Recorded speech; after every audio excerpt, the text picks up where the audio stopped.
Hey what's up everyone, welcome back to my channel, welcome back to the science addict. मेरा नाम फ़हीम है और last lecture में we finished off at fundamental theorem of arithmetic.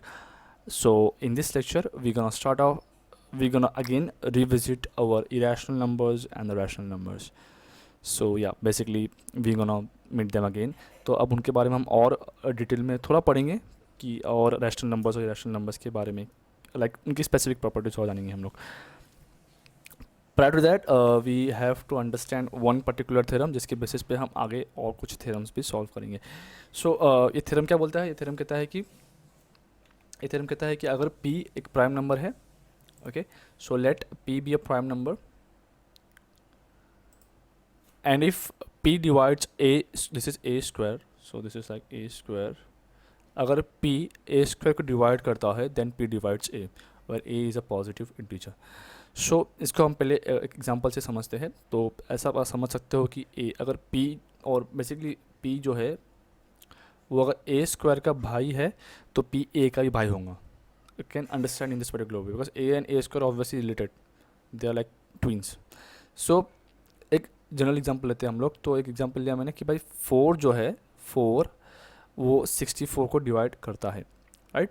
4 divides 64 and 64 is basically square of 8 and we all know that 4 also divides 8.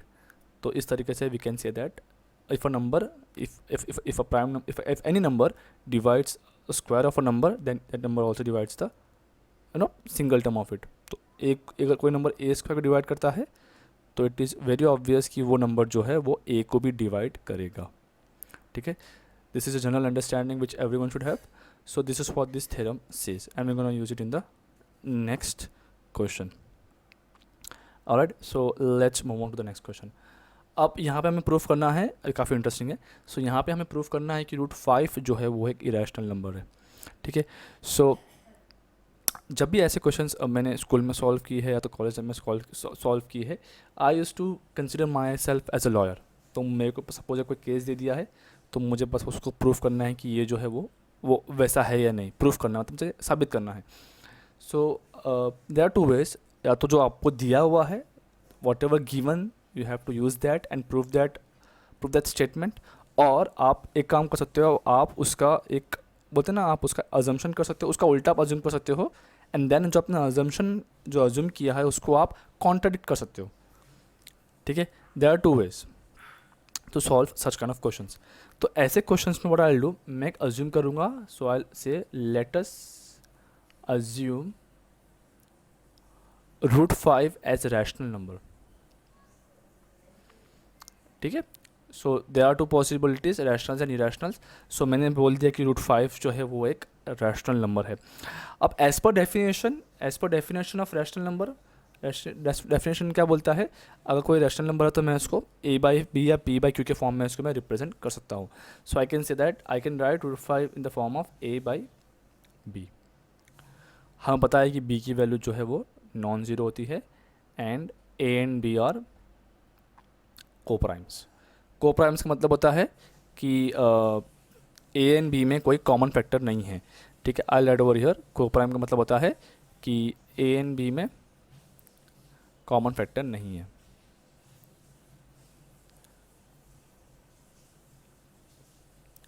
Alright, सो ये हमारा basic जो हमने statement जो है वो पुट अप कर दिया है, ठीक है। सो मैंने पहले अज्यूम किया कि √5 जो रैशनल नंबर है। अगर रैशनल नंबर है तो by definition I can express it in the form of a/b, जहाँ पे b जो है वो नॉन ज़ीरो होगा एंड a एंड b जो होंगे वो कोप्राइम होंगे। अब I can take this term over here. So मैंने b को यहाँ पे ले लिया, therefore we get b√5 is equal to a। Now what I will do, I will take squares on both the sides. Squaring both the sides, you consider that. तो squaring both sides, अभी क्या होगा, ये b square हो जाएगा, √5 का 5 हो जाएगा एंड a का a स्क्वायर हो जाएगा। ऑलराइट, अब क्या होगा, अब I can take 5 over here. So next step में क्या होगा, b स्क्वायर वैसे कि वैसे ही रहेगा, a स्क्वायर के नीचे आ जाएगा 5।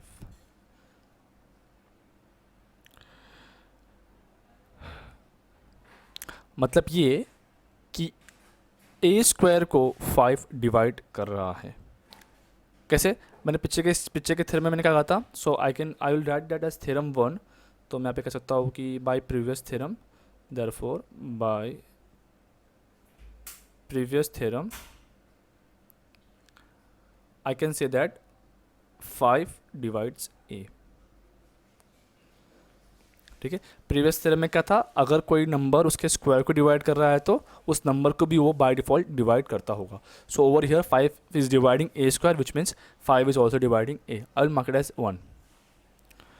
अगर 5 ए को डिवाइड कर रहा है तो आई can right A in the form of 5 p, let's say 5p, where p is some positive integer.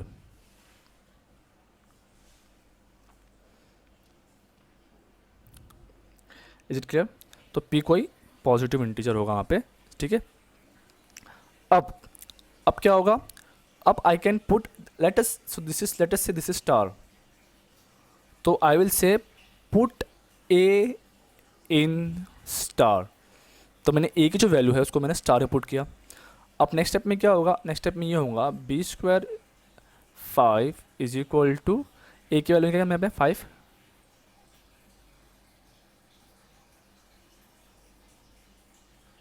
P यहाँ मैंने पुट कर दिया।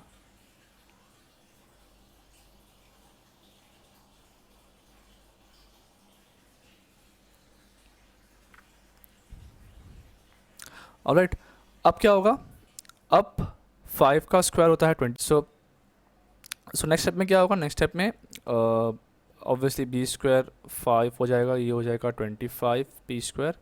ओके, देन नेक्स्ट स्टेप में what I can get, this 5 will divide this 5 and we're gonna get 5 over here, this 5 over here. So आप अगर observe करोगे, so I'm gonna get like that b square is equal to 5 time p square. ठीक है, अब next step में क्या होगा, आई can take 5 down. तो अगेन मुझे क्या हो रहा है, मुझे क्या मालूम पड़ रहा है कि 5 is dividing with as per the theorem, as per by previous theorem. यहाँ पे आप देख रहे हो कि 5 जो है 20 को डिवाइड कर रहा है, मतलब 5 जो है b को भी डिवाइड कर रहा है। ठीक है, अब ये जो दोनों हमारे स्टेटमेंट जो हमको मिले हैं कि 5 डिवाइड्स a 5 डिवाइड्स b, वही हमको अभी हमारे आंसर दे देंगे। So from statement from 1 and 2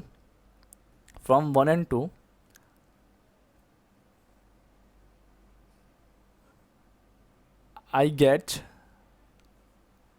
that 5 is common factor in a and b।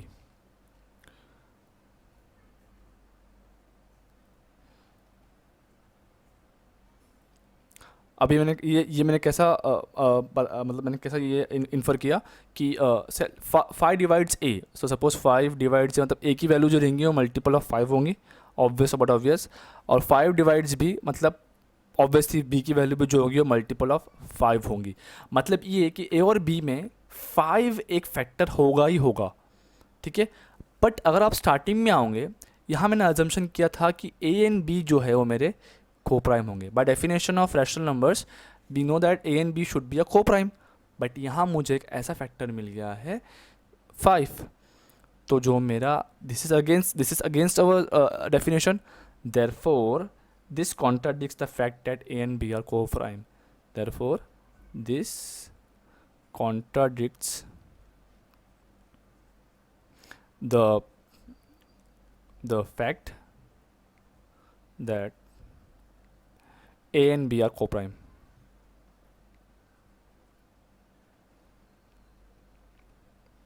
Hence our assumption is wrong.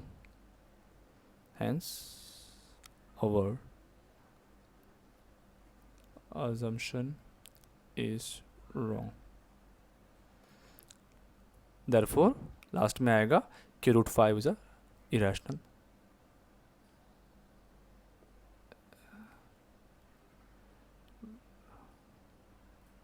Is irrational. ठीक है, this is very important as per exam point of view, and I have obviously covered broadly जो important points मैंने सब cover कर लिए हैं। Let's move on to the next sum. Alright, अभी ये सब में अभी हमें क्या क्या करना है, अभी हमें प्रूफ करना है कि 3+2√5 जो है वो एक इरेशनल नंबर है। एज अवर ट्रेडिशन हमें हम पहले अज्यूम करेंगे कि 3+2√5 जो है वो एक रैशनल नंबर है। So let's say let 3+2√5 be a rational number. Alright, so this is what our assumption is. अभी so we know that as per our definition, so as per definition के हिसाब से what I'm gonna get 3+2√5 in the form of p/q। ठीक है, since ये rational number है तो मैं उसे p/q के फॉर्म में लिख सकता हूँ, जहाँ पे q जो है वो नॉन जीरो होगा as obvious, and p and q are coprimes. Okay, so मैंने डेफिनेशन यहाँ पे अप्लाई कर दिया है। अब क्या होगा, अब now I have to do some reshuffling, तो मैं क्या करूँगा, मैं इसको वैसे लिखता हूँ 2√5, तो 3 को मैंने उस तरफ ले लिया है basically, so I am gonna get p/q -3। Alright, so therefore what will happen, अब ये जो 2 है मैं इसको भी इस तरफ ले लूँगा, बट पहले मैं क्रॉस मल्टीप्लाई कर लेता हूँ उसको, तो ये क्या होगा, so this would be like 3p -3q/q।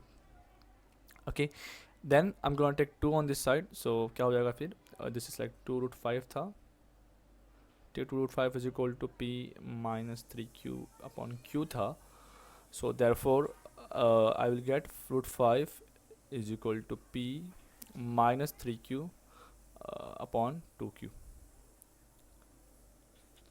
ठीक है, लेट मी क्रॉस चेक, सब मैंने प्रॉपर्ली सॉल्व किया कि 3 यहाँ पे का माइनस हो गया, एंड देन मैंने क्रॉस मल्टीप्लाई किया। Alright, so this looks perfectly fine. Okay, अगर आप इसको भी ऑब्जर्व करोगे ये वाले टर्म को, तो आप देखोगे कि p -3q/2q, आपको पता है कि p और q जो है, सिंस वो रैशनल नंबर्स है, सॉरी सिंस ये पूरा एक रैशनल नंबर है, तो p और q जो है वो खाली इंटीजर वैल्यू लेंगे। Okay, this can take integer values, तो इसका मतलब क्या है, अगर ये इंटीजर है, ऊपर का टर्म अगर इंटीजर है, नीचे का टर्म इंटीजर है, तो पूरा टर्म भी क्या हो गया, इंटीजर हो गया, which means this is also a form of rational number. Again p/q के फॉर्म में है, so this is also a rational number, so I can say यार since p and q are integers, right? So which means therefore p -3q/2q is a rational number, is a rational number। अब अगर आप ध्यान दोगे, अगर ये rational number है तो दिस इज इक्विवेलेंट टू √5, मतलब क्या, which implies कि √5 is rational number which is wrong as √5 is a irrational number। हम पीछे प्रूफ किया है कि √5 क्या है, √5 is irrational number, तो हमने पीछे प्रूफ किया कि √5 irrational number है, henceforth our assumption is wrong, hence our assumption is wrong, therefore I can say that 3+2√5 क्या है, एक इरेशनल नंबर है। ठीक है, अब ये हमें कैसे मिला, क्योंकि हमने अजम्पशन ही क्या किया था, हमने जो अजम्पशन था वही रॉन्ग किया था। अगर हम ये एजम्पशन करते ही नहीं कि 3+2√5 वो एक रैशनल नंबर है, तो हमें आगे कॉन्ट्राडिक्टरी स्टेटमेंट नहीं मिलती। हमने अजम्पशन ही रॉन्ग किया था, जिसके वजह से हमें एक कॉन्ट्राडिक्टरी स्टेटमेंट मिली लास्ट में बाद में आके, जिसके वजह से हमारा जो अजम्पशन था वो रॉन्ग था, मतलब 3+2√5 क्या है वो एक इरेशनल नंबर है। I hope this is very clear, काफ़ी इंपॉर्टेंट पॉइंट है यहाँ पे, आपको यहीं से सारे आंसर मिल जाएंगे। यही पॉइंट के बाद आप डायरेक्टली कह सकते थे कि अगर ये अगर रैशनल नंबर तो √5 भी एक रैशनल नंबर है, which is wrong as √5 is irrational number, और हैंस हमारा अजम्पशन जो था वो रॉन्ग था। ठीक है, तो हमारी जो सीरीज चल रही थी वो चल रही थी revisiting rational numbers and irrational numbers. तो अगर आपको याद होगा प्रीवियस क्लास में आपने पढ़ा होगा टर्मिनेटिंग डेसिमल एक्सपांशन के बारे में पढ़ा रहेगा। तो डेसिमल एक्सपांशन में हमने पढ़ा था कि कि रैशनल नंबर्स के जो डेसिमल एक्सपांशन होते हैं, रैशनल नंबर्स के जो डेसिमल एक्सपांशन होते हैं वो दो किस्म के होते हैं। तो ऑफ टू टाइप, या तो टर्मिनेटिंग होंगे, टर्मिनेटिंग का मतलब वो एंड हो जाएगा, मतलब उसमें हमारा जो रिमाइंडर था वो जीरो आता है डेसिमल एक्सपांशन में, या तो नॉन टर्मिनेटिंग रिकरिंग होंगे। नॉन टर्मिनेटिंग का मतलब उनका एंड नहीं होता है, ठीक है, बट कहीं पे जाके उनके टर्म्स क्या होते हैं, रिपीट होते हैं। Non terminating recurring. सो दो डेसिमल एक्सपांशन हमने पढ़ा था रैशनल नंबर्स के, तो हमने देखा था, हमने ऑब्जर्व किया था कि decimal expansion of real rational numbers result in two types which is terminating and non terminating recurring. और ये रैशनल नंबर के लिए क्या था हमारा, नॉन टर्मिनेटिंग नॉन रिकरिंग, मतलब एक ऐसा सीक्वेंस मिलता है जो रिपीट नहीं होता है, ठीक है। अभी हम इसी के आगे कंटिन्यू करेंगे और अब हम कुछ स्टेटमेंट्स पढ़ेंगे, ठीक है, क्योंकि जब हमने डेसिमल एक्सपांशन आपको याद हो तो बहुत लेंदी प्रोसेस था यूजुअली, बिकॉज आपको काफ़ी कैलकुलेशन करना पड़ता था। वो चीज़ को आसान करने के लिए हमारे पास कुछ थ्योरम्स है। पहले थ्योरम पे आता है, so let x be a rational number whose decimal expansion terminates. मतलब क्या बोल रहा है ये कि x एक रैशनल नंबर है, ठीक है, x एक रैशनल नंबर है जिसका डेसिमल एक्सपांशन जो है वो टर्मिनेट हो रहा है। तो ऐसे केस में मैं क्या कर सकता हूँ, अगर क्या बोल रहा है ये x का डेसिमल एक्सपांशन जो है वो टर्मिनेट हो रहा है, विच इम्प्लाइज, अगर ऐसा हो रहा है तो दैट मीन्स कि मैं x को p बाई क्यू के फॉर्म में लिख सकता हूँ। मतलब अगर x एक रैशनल नंबर है जिसका डेसिमल एक्सपांशन टर्मिनेट हो रहा है, जैसा हमारा फर्स्ट ये जो था हमारा टर्मिनेटिंग वाला जो था, ठीक है, तो ये कह रहा है कि अगर x एक रैशनल नंबर है और उसका डेसिमल एक्सपांशन टर्मिनेट हो रहा है तो वैसे x को मैं p बाई क्यू के फॉर्म में लिख सकता हूँ, जहाँ p and q Q primes है और उनके, और एक और चीज़, हाँ, और q का जो फैक्टराइजेशन होगा, q का जो प्राइम फैक्टराइजेशन होगा वो होगा 2n 5m के फॉर्म में। This is raise to n, I am extremely sorry over here, ठीक है, where n and m are non negative integers, तो q इस फॉर्म में रहेगा, ठीक है। इसका एक सिंपल सा एग्जांपल लेते हैं। तो लेटेस्ट से मैंने एग्जांपल लिया x equal to let's say 0.123, ठीक है। अब आप बोल, अब ये तो ये तो टर्मिनेटिंग हो गया, मतलब कोई रिपीटेशन नहीं है और इसका एंड हो गया, तो आप इसको मैं p बाई क्यू के फॉर्म में कैसे लिख सकता हूँ, आई can write it in the form of, I can write it like this, 3 zero पे डाल के मैं इसको डेसिमल पॉइंट को शिफ्ट कर दूंगा। Okay, I hope this is clear. अब ये बोल रहा है कि आप उसको p बाई क्यू के फॉर्म में लिख सकते हो, मैंने लिख दिया p बाई क्यू के फॉर्म में। अब q जो होगा मेरा वो 2n 5m के फॉर्म में होगा। अब 1000 को मैं कैसे लिख सकता हूँ, 1000 को I can write it as 2 3 5 3। ये मैंने कैसे किया, 5 स्क्वायर जो होता है वो 25 होता है, 2 स्क्वायर जो होता है वो होता है 4, तो ये हो गया 100, ठीक है। तो मुझे बेसिकली एक और 10 चाहिए था यहाँ पे इसको 1000 करने के लिए, तो 10 के साथ है मेरा 2010 होता है, तो इसलिए मैंने पावर को ऐड किया, तो इसका मेरा आंसर आ गया। तो आप देख सकते हो, अगर आप ऑब्जर्व करोगे क्लोजली तो ये और ये ऑलमोस्ट सिमिलर है। सो मैं क्यू को इस फॉर्म में लिख सकता हूँ, ठीक है।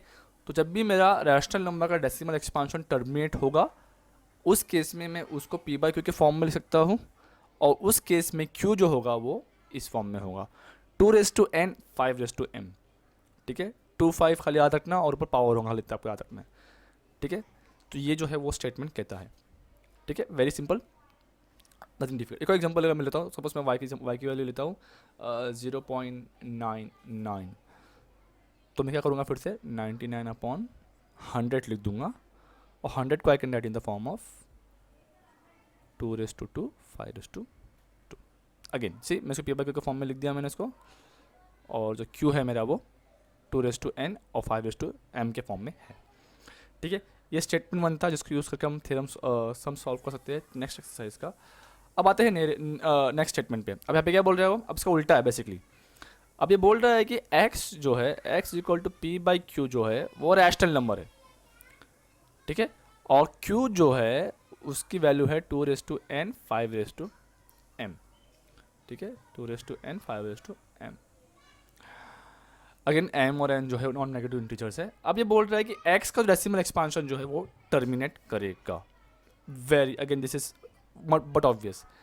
एग्जाम्पल लेते हैं फिर से एक, तो मैंने यहाँ पे एग्जाम्पल ले लिया भाई, चलो लेट्स टेक 121/100।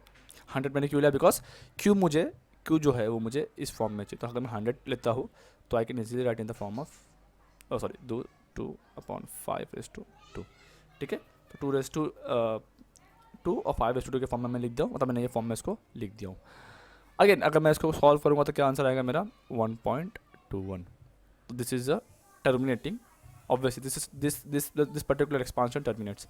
तो जो डेसिमल एक्सपांशन था मेरा 1/120 1/100 का, वो टर्मिनेट कर रहा है। एक और एग्जांपल अगर मैं लेता हूँ 100/25 का, वेरी बड़ा ऑब्वियस है, बट पी बाई क्यू के फॉर्म में है अगेन, ठीक है। और क्यू जो है, अभी आप ध्यान दीजिए, क्यू जो है वो 25 है। तो 25 को आप कैसे लिखेंगे, तो आई कैन राइट 2⁻0 5⁻2। 25 हो गया ये, 2⁻0 क्या होगा, 1 होता है। Any number raise to 0 power is 1। तो अगेन ये क्या आएगा, मेरा टर्मिनेटिंग आ रहा है, ठीक है। तो अगर मेरा x जो रैशनल नंबर है पी बाई क्यू के फॉर्म में, और उसका q अगर मुझे इस फॉर्म में मिलता है, तो I can directly say that कि उसका डेसिमल एक्सपांशन जो है वो टर्मिनेट करेगा। तो हमें डिवीजन करने की ज़रूरत नहीं, लेंथी जो डिवीजन करते थे हम लोग, स्टेप डिवीजन जो करते थे हम लोग बहुत से स्टेप के लिए, वो करने की ज़रूरत ही नहीं बेसिकली हमें। हम डायरेक्टली स्टेट कर सकते हैं कि ये जो डेसिमल एक्सपांशन है वो एक टर्मिनेटिंग डेसिमल एक्सपांशन है। एक और एग्जांपल लेता हूँ मैं, जो लास्ट ईयर के क्लास टेक्स्ट बुक्स में था मेरे ख्याल से, 17/8। जब आप इसको डिवीजन करोगे ऐसा, तो ऑब्वियसली 2 × 16 आप करते जाओ तो आपको आंसर मिल जाएगा, ठीक है। तो ये आखिर में आके कुछ टर्म में आंसर आता ही है। अब इतना लेंथी जाने से अच्छा आई कैन डायरेक्टली से कि मैं 8 जो है, मैं क्यू को 8 बोलता हूँ, लेट क्यू बी 8। बट क्या मैं 8 को इस फॉर्म में लिख सकता हूँ, जी हाँ मैं लिख सकता हूँ, 2⁻3 दिस इज 8। और फिर मैं कह दूंगा कि भाई 5 की जो पावर है वो है 0। नॉन नेगेटिव इंटीजर्स की बात किया है तो मैं 0 को ले सकता हूँ यहाँ पे। तो I can easily express Q in this form, which means this is terminating decimal expansion. This will terminate somewhere going down the line, it will terminate, ठीक है। और बाकी तो आपको समझ ही गया एग्जाम्पल से, ठीक है। अब आते हैं लास्ट जो इसका मतलब लाइक स्टेटमेंट है, उस पर आते हैं हम लोग। अब हमने टर्मिनेटिंग का कर लिया है, और अब बचा जो है वो है नॉन टर्मिनेटिंग रिकरिंग वाला। अब उस पर देखते हैं। अब जब इसके पहले वाले में हमने देखा तो हमने पढ़ा था कि जब x जो है वो p बाई क्यू के फॉर्म में है, और इस पर q जो है वो अगर मैं इस फॉर्म में लिख लेता हूँ 5:n, इस फॉर्म में अगर मैं लिख लेता हूँ, तो मैं डायरेक्टली बोल सकता हूँ कि वो एक टर्मिनेटिंग है। सपोज मैं q को इस फॉर्म में नहीं लिख सकता, suppose I can not right q in this form, तो आई कैन डायरेक्टली से कि वो नॉन टर्मिनेटिंग है, सिंपल एज दैट। मतलब अगर आपको कोई डेसिमल एक्सपांशन मिलता है, आप खाली उसी q की वैल्यू फाइंड करो। अगर q की वैल्यू जो है वो अगर आप इस फॉर्म में लिख सकते हो तो टर्मिनेटिंग है, अगर आप नहीं लिख पाते हो तो वो नॉन टर्मिनेटिंग रिपीटिंग है, ठीक है। काफ़ी ईजी था। तो इसका एग्जांपल ले लेता हूँ मैं एक 29/343 का। अगर आप इसको लॉन्ग स्टेप डिवीजन से जाते हो तो आपको आंसर मिलता है। बट अगर मैं इसके क्यू को क्या मैं लिख सकता हूँ इस फॉर्म में, अब आप देखोगे यहाँ पे कि यहाँ पे अगर मेरे को इसको ऑब्वियसली इस फॉर्म में लिखना है, तो या तो ये इवन नंबर होना चाहिए, ठीक है, या तो 5 का मल्टीपल होना चाहिए, ठीक है। इवन नंबर तो किसी भी एंगल से दिख नहीं रहा है मुझे, ना 0 है इसके एंड में, तो 5 का मल्टीपल भी किसी एंगल से नहीं है। मतलब मैं इस टर्म को ना इस फॉर्म में लिख सकता ही नहीं हूँ, इट्स नॉट पॉसिबल। फिर भी हम ट्राई करते हैं कि इसका डेसिमल एक्सपांशन कैसा, इसका एक्चुअली में प्राइम फैक्टराइजेशन क्या होगा। तो आई थिंक अगर इट्स 7 के टेबल में जाएगा 28 63 या 63 7 9 9 1 तो 7 × 7 × 9 जो है वो इसका प्राइम फैक्टराइजेशन है। ना इसमें 2 का टर्म है ना इसका 5 का टर्म है, which means I can not right Q in this form, therefore I can directly से कि ये क्या है, नॉन टर्मिनेटिंग है, ठीक है। Very straightforward, very easy. Okay alright, this is I think this is 28। Oh wait, एक गलती हो गई मुझसे यहाँ पे 63 नहीं आएगा, ओके। बट आंसर ऑब्वियसली उस फॉर्म में हम नहीं लिख सकते, ठीक है। 7 for the 28, then it's gonna be 9, 7, 7, 7 okay, so it's basically 7 cube. 7 cube is 343. वही मुझे नंबर देखा देखा लगा, so I just again cross check it. So this is wrong, this is right. So 7 cube obviously इसको मैं इस form में नहीं लिख सकता हूँ, तो it's non terminating recurring. Okay, तो ये था मेरा कुछ ये 3 स्टेटमेंट्स. 1/7 भी एक एग्जाम्पल है, ठीक है. अगर आप क्रॉस चेक करोगे तो आपको इसका आंसर मिल जाएगा. हाँ, ये मैंने साइड में किया हुआ है, आई एम सॉरी, मैं भूल गया. ठीक है, सो ये डेसिमल एक्सपांशन है 1/7 का एग्जैक्टली. तो ये 1/7 का डेसिमल एक्सपांशन. आप देख रहे हो कि यहाँ पे कुछ टाइम के बाद ये जो टर्म्स है वो रिपीट हो रहे हैं. ठीक है, इसको मैं रब करा देता हूँ.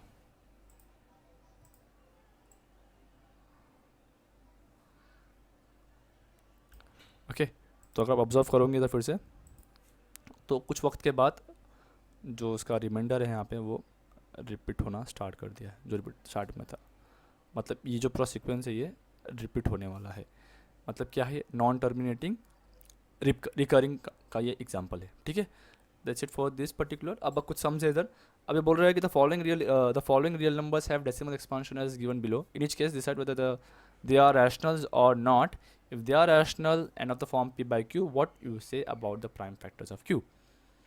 ठीक है, अब ये क्या है, ये है टर्मिनेटिंग.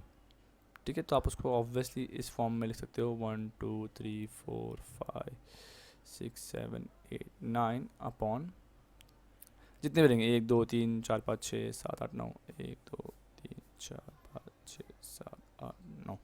तो ठीक है, मैंने इसको p by q के फॉर्म में लिख दिया है और मेरा काम हो गया. ऑब्वियसली q जो होगा आई can write in the form of 2m 5n के फॉर्म में मैं उसको लिख सकता हूँ. ठीक है, तो ये मेरा हो गया. अब इसके बाद ओके फाइन, ये हो गया. अब ये जो है ये ऑब्वियसली नॉन टर्मिनेटिंग है, बट क्या रिकरिंग हो रहा है, रिपीट हो रहा है. It is not repeating. तो this are not rational number. This is a rational number, okay, but this is not a rational number, not rational. Alright, अब लास्ट सम जो है, अब ये नॉन टर्मिनेटिंग और रिकरिंग हो रहा है, तो इसका टर्म जो है रिपीट हो रहे. तो ऐसे सम्स को हम क्या करते हैं, हम अज्यूम करते हैं कि x इक्वल टू 41.3456789. अब जितने टर्म्स रिपीट हो रहे हैं उनको मैं यहाँ पे मल्टीप्लाई करूँगा. So I would be writing it as okay, so this is like 10⁻⁹ of x. Okay, तो ये सारे टर्म्स क्या होंगे, डेसिमल पॉइंट के इस तरफ आ जाएंगे. सो 4 3 1 2 3 4 5 6 7 8 9 पॉइंट. अब ये फिर से जो टर्म है वो रिपीट होने वाले हैं 1 2 3 जो भी है 9 तक. ऑलराइट, 10⁻⁹ लिया उधर मैंने. अब जब मैं 10⁻⁹ में से x माइनस करूँगा, when I am subtracting this particular term from here, let's see क्या होता है. 10⁻⁹ x माइनस x.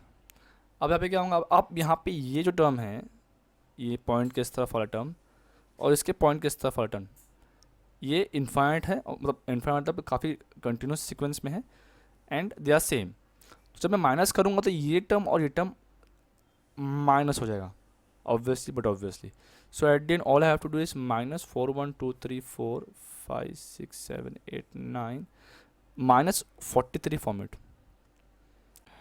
तो ये 10⁻⁹x है, which means I am gonna get 9 9 9 9 9 9 8 times, right? So 1 2 3 4 5 6 7 9 9 9 9 9 x. Alright, is equal to, यहाँ पर मैं माइनस करता हूँ तो कितना आएगा, 4 3 1 2 3 4 5 6 7 4 6.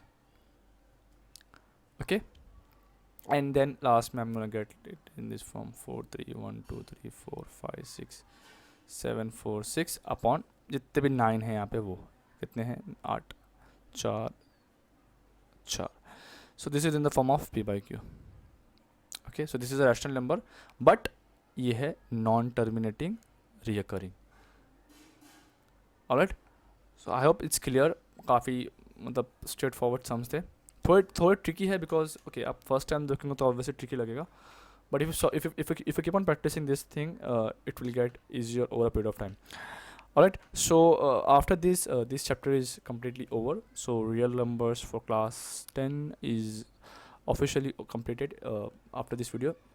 And thank you so much again for being here, for watching this video. जाते जाते आप एक बार थम्स अप छोड़ के जा सकते हो. You can like this video, और अगर आपको मेरा वीडियो अच्छे लग रहे हैं, if you liking my content, if you liking the way I am studying, I am teaching, so आप मेरे चैनल को सब्सक्राइब कर सकते हो. और you can obviously share this video with all your friends and family members. Alright then, it is for the day.